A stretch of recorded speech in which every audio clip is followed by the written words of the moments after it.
we have created tools that are ripping apart the social fabric of how society works. You know, and it's me, it's Mark, it's Kevin Systrom at Instagram, it's all of these people understood this consciously, and we did it anyway. Consumer internet businesses are about exploiting psychology. And that is one where you want to fail fast because people are unpredictable, and so we want to psychologically figure out how to manipulate you as fast as possible and then give you back that dopamine hit. We did that brilliantly at Facebook. Instagram has done it, WhatsApp has done it, Snapchat has done it, Twitter has done it. So there are great examples. WeChat is doing it. There are great examples of failing fast is the right path to exploiting psychology of mass populations of people. I feel tremendous guilt. I think we all knew in the back of our minds, even though we feigned this whole line of there probably aren't any really bad unintended consequences.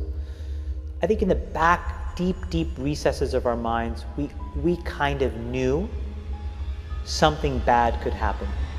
But I think the way we defined it was not like this. Tonight here, a warning about Facebook and what some believe it's doing to kids. The warning comes from two of the company's earliest executives. Carter Evans is following this. We kind of knew something bad could happen.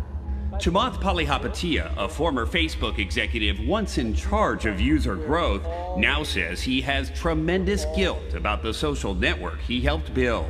We have created tools that are ripping apart the social fabric of how society works. And it's influencing the next generation. Studies show 92% of teens go online daily, and 1 in 5 young people regularly wake up in the night to send or check messages on social media. People need to hard break from some of these tools and the things that you rely on. The short-term dopamine-driven feedback loops that we have created are destroying how society works.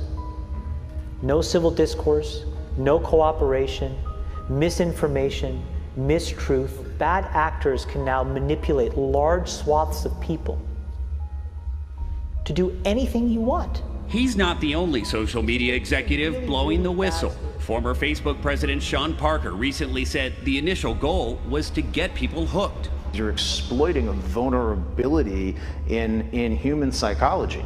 The inventors, creators understood this consciously, and we did it anyway. We have to hold the tech industry accountable. Jim Steyer is founder of Common Sense Media. They, in many cases, have ignored the consequences, some of the downsides of some of the innovations they brought to our society. You don't realize it, but you are being programmed. It's hard for young people now because they're hooked. They're addicted. If you don't think you're addicted, and I'm talking about anyone, from the highest to the lowest, if you don't think you're addicted, then see if you can turn it off for a week. It got quiet in here, didn't it? Didn't it get real quiet? It's a tool, so we should use it. God has blessed us with free will. Now it's free will magnified, free will on steroids. You're free to go in any direction you want. And we all want to be liked. But now we want to be liked by 16 million. And will now some of us do anything to be liked. We used to do anything to be liked, but it was by the person in front of you. Now it's to be liked by 16 million people that you don't know. We have to ask ourselves, what is the long-term, if not the short-term effect of too much information?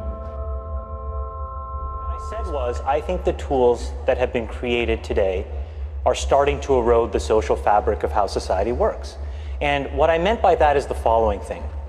Today we live in a world now where it is easy to confuse truth and popularity. And you can use money to amplify whatever you believe and get people to believe that what is popular is now truthful and what is not popular may not be truthful. You know, Joe and I, for example, we've been on the other side of climate for a long time, right? And the reality is now I can take money and I can use that through all of these social media systems that exist to hundreds of millions of people, and I can convince all of Joe's friends and everybody like him of my opinion in very subtle and small ways. And he can do the same to me. We can do that about vaccines. We can do that about gay rights. We can do that about bathroom laws. We can do that about Roy Moore. And so I think the question we have to ask ourselves is, how do we live in a world where this is now possible? And so it was about that, but just so I understand, was it because I read and watched parts of what you were talking about. Part of it seemed to me about the ability to pay to manipulate people's thoughts. The other seemed to me to be this sort of ADD society with which this sort of liking and everything else has created this sort of feedback loop that you compared to drugs. We know for a fact that what all of these systems do, every single one, is it exploits our own natural tendencies in human beings to get and want feedback. And that feedback, chemically speaking, is the release of dopamine in your brain. When Facebook was getting going, I had these people who would come up to me and they would say, you know, I'm not on social media. And I would say, okay, you know, you will be. And then they would say, no, I value my real life interactions. I value the moment. I value presence, and I value intimacy. And I would say, well, you're a conscientious objector. That's okay. You don't have to participate, but you know, we'll get you eventually.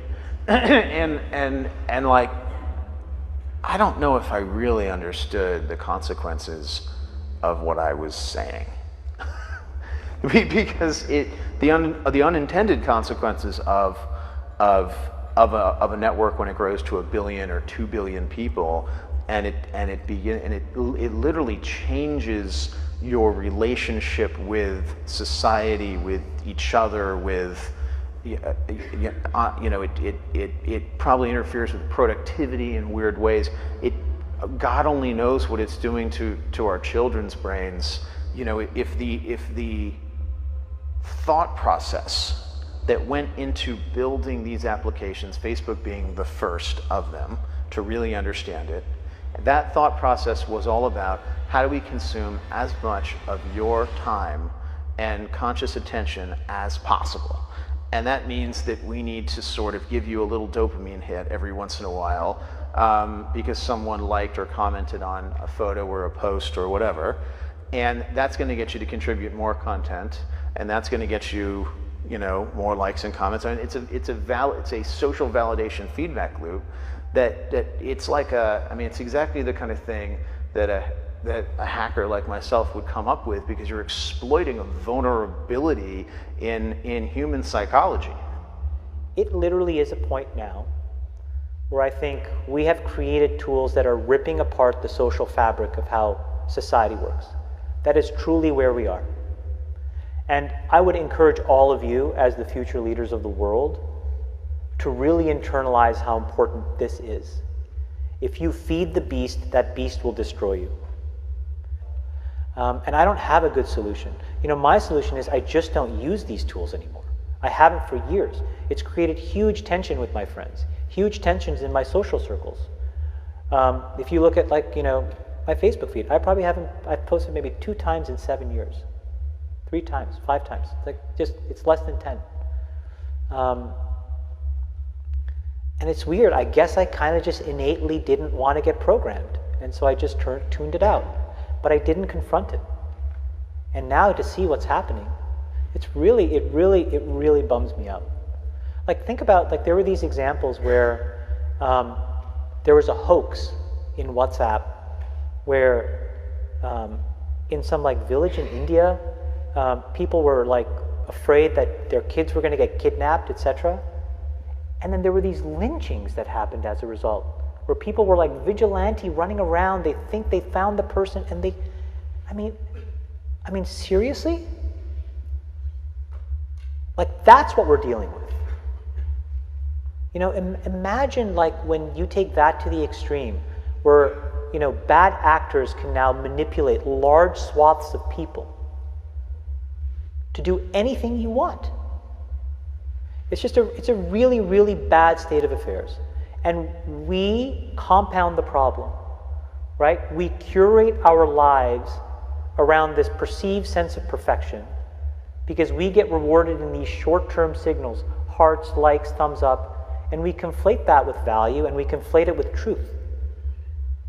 And instead, what it really is fake, brittle popularity that's short-term and that leaves you even more, and admit it, vacant and empty before you did it. Because then it forces you into this vicious cycle where you're like, what's the next thing I need to do now? Because I need it back. Think about that compounded by 2 billion people. And then think about how people react then to the perceptions of others. It's really bad. So you're training your brain here, whether you think it or not, whether you know it or not, whether you acknowledge it or not. Acknowledge that these things where you're spending hours a day are rewiring your psychology and physiology in a way that now you have to use to go and figure out how to be productive in the commercial world. So if you don't change this, you are going to get the same behaviors over here. Change this. There's a reason why Steve Jobs was like anti-social media.